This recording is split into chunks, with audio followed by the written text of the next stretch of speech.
Salvete omnes, this is I'm Amelia, also known as TheMartianGeek. In the last episode, we had more gimmicky mushrooms, more ice to slide on, and more bruisers. And a rather annoying castle stage, so that was mainly because of the backtracking. We are now on to World 6, the Mountain World.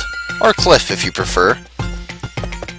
I generally like mountain worlds in games, though this one is admittedly a bit on the bland side. Also, is it just me, or are some of the instruments they used for that overworld map music a little off-key? Well, the important part is we are now in 6-1, and this one pretty much has two main gimmicks to it. First is these bullet bill blasters that'll constantly switch direction on you, changing at what height they fire on each side. I don't know what I just replaced there, but yeah, it's easy enough to tell where they're shooting. Oh yeah, almost forgot. Invisible block, and wall jump for some coins. It's just regular old coins, nothing special. And this is the other stage gimmick, these narrow ledges. When Mario's on them, he just kind of has to shimmy from side to side. You can't run and you can't jump very high.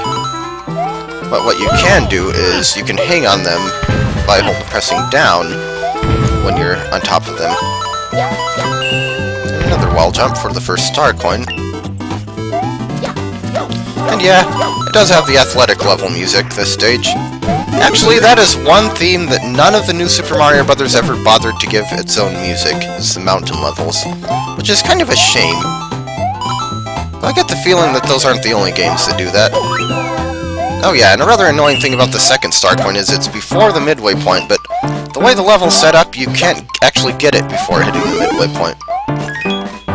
Oh well, a minor detail. Not to mention we're already halfway through the stage, so this one isn't that difficult if you just pay attention to the bullets. Koopa Troopa attack on narrow ledges. I don't think there's anything special done. I was trying to avoid exactly that happening. Down here. Okay, yes. Just a room full of a lot of bullets.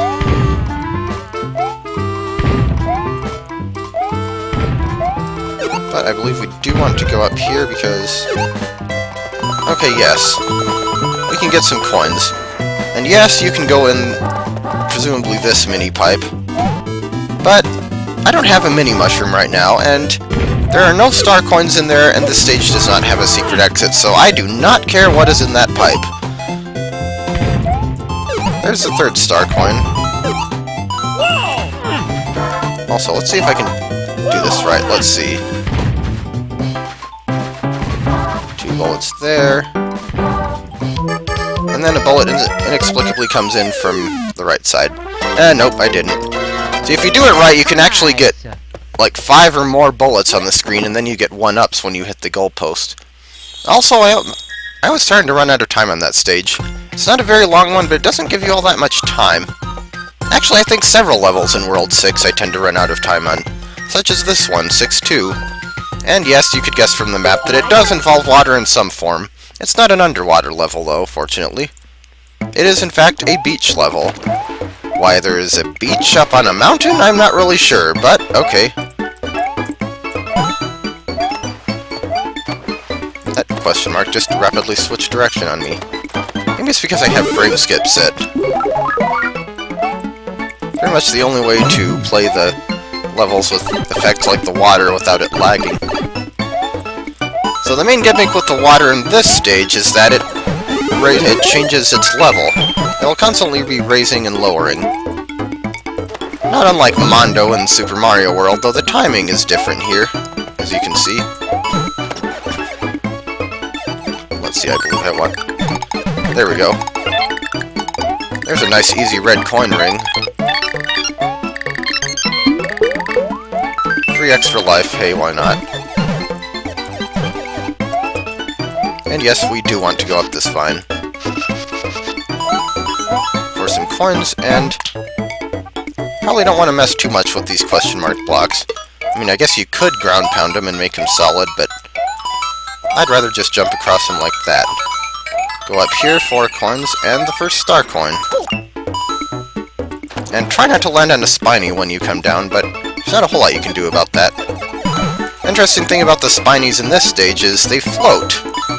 Once the water level goes up, they will go up with it. That, I have to say, is one thing I don't remember Spinies ever doing in other Mario games. What? Question mark block? And these two.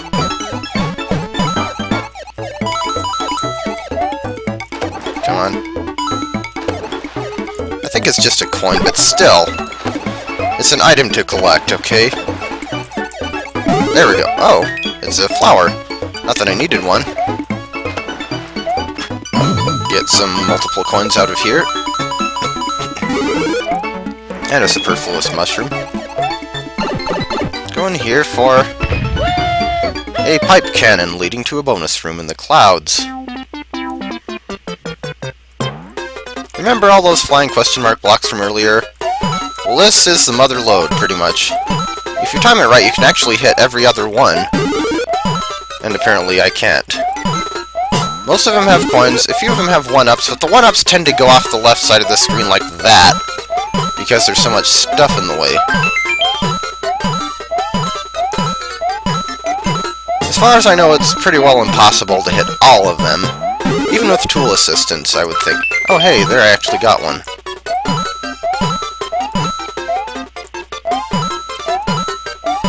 Also, this bonus room does go on a bit, but there's the end. And here is our pipe down to the main part of the level. Unfortunate thing about that bonus room, though, is it skips you ahead in the level, but by skipping you ahead, it also means it makes you miss out on stuff.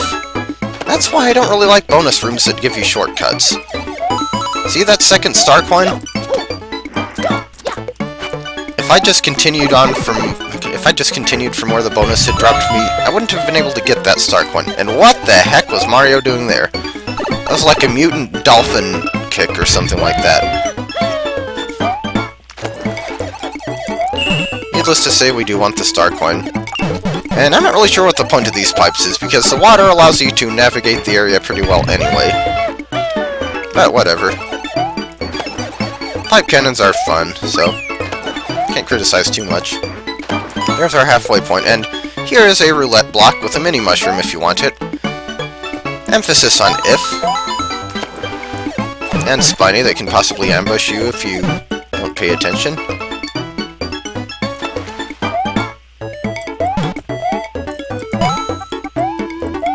Okay, this part.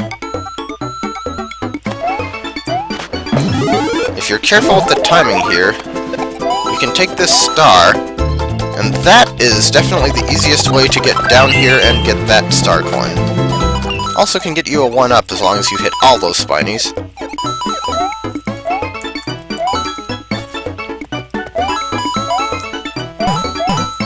Just some more water and some more Spinies over here, and that one's just hopelessly wedged against the ceiling. Also, like I said, this is another stage that tends to be well, this stage in general tends to be a bit of a time waster, probably because of the water rising and lowering constantly. I think I did reasonably well this time, and we're right at the end of this stage anyway, so 110 units of time left. Overall, not a difficult level, though. It's a beach level. I mean, when are beach stages ever hard?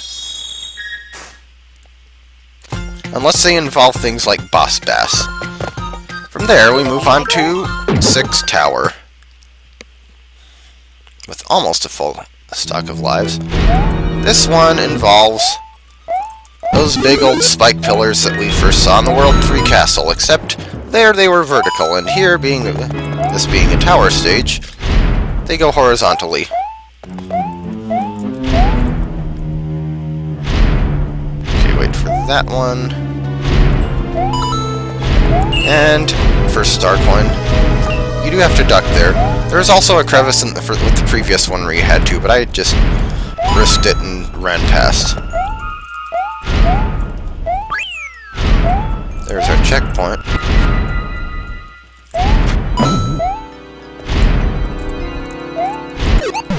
Use this guy for some extra jump height. Who is gonna get all the coins in that block? You'd either have to take a hit from the spike pillar or you'd have to jump off the dry bones, and neither of those really would work all that well. Careful with the springs. Really, this stage is all about knowing when to go fast and when to go slow. And Mario, why did you not land on that platform? Yes, let's definitely wait until these go back all the way. Oh, and don't screw up a jump during this part. Oh yeah, and that star coin is nearly impossible to get without taking at least one hit, but 2 works too, I guess. Actually, if I'd been willing to wait, I probably could have gotten it after getting up to the top. Okay, now, there's the boss door, but we haven't gotten the 3rd star coin yet, and it's kind of annoying. That would have been a lot easier with the mini mushroom, but it can be done without one, as you can see.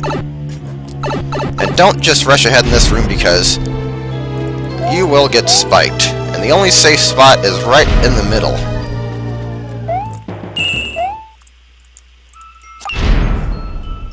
Yes, counterintuitively, right in the middle of where a whole bunch of big old spikes are coming to smash you is actually the safest place to stand. Okay, now it's boss time. And it's Bowser Jr. again. We're fighting him on a platform that tilts from side to side this time. Unfortunately, he seems to have forgotten how to throw Koopa shells. In fact, he apparently even forgot how to jump. Yeah, sorry Bowser Jr., but not good enough. And this time we see him take the princess to another tower. Yes, World 6 is rather unique in that it does not have a ghost house, but it in fact has 2 tower stages. But we won't be covering the second one this time.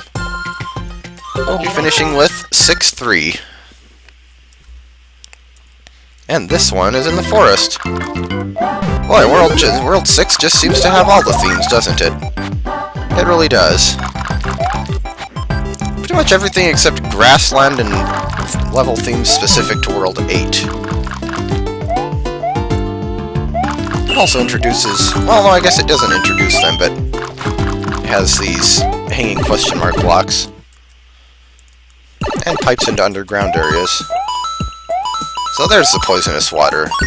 It's a forest stage, it has to be in there somewhere, right? Oops.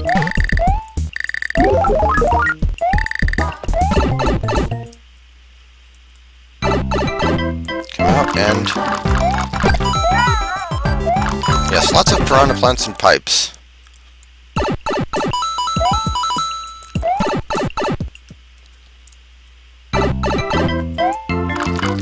And they respawn, needless to say. It's always worth checking every pipe. Because you might, if you don't, you might miss things like that star coin.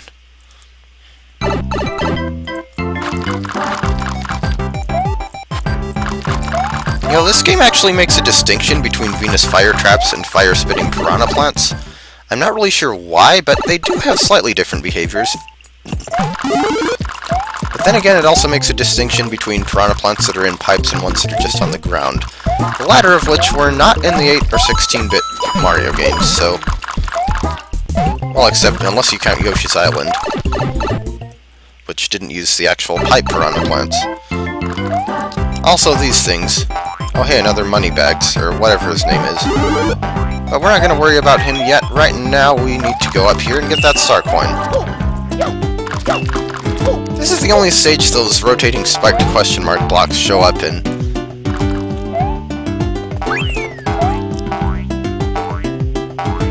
Okay, can we corner you over here? Yes, we can! Which is better than the alternative, which is having to chase him over these irregularly spaced and sized platforms. Simple enough platforming without having to deal with them, though. And more rotating spiked question mark blocks. And more Piranha Plants. Did I check this pipe yet?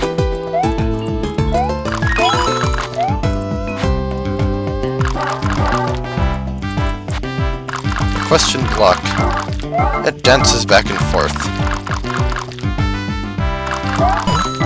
Okay, I think I missed a star coin somewhere, so... maybe not.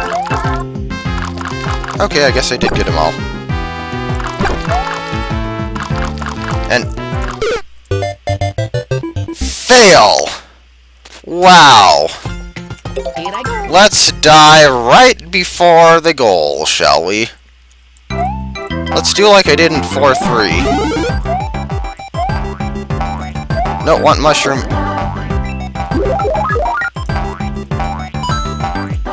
Fortunately, it's easy enough to get that life back. But it still counts me as having gotten all 3 star coins, and wait a minute! How did I'm pretty sure I got that star, that third one, after hitting the midway point, so what? Oh well, I won't complain. That's actually kind of a late halfway point, at least as far as how much time it takes you to complete the rest of the level. Maybe not as far as actual screen count. But yeah, see, look how quick that was. I guess it's because this part of the level doesn't really involve going underground. And yeah, do not hit this question mark block unless you want to not get good things on the goal point. A 1-up is better than a coin, and hey, we even got a bonus mushroom house.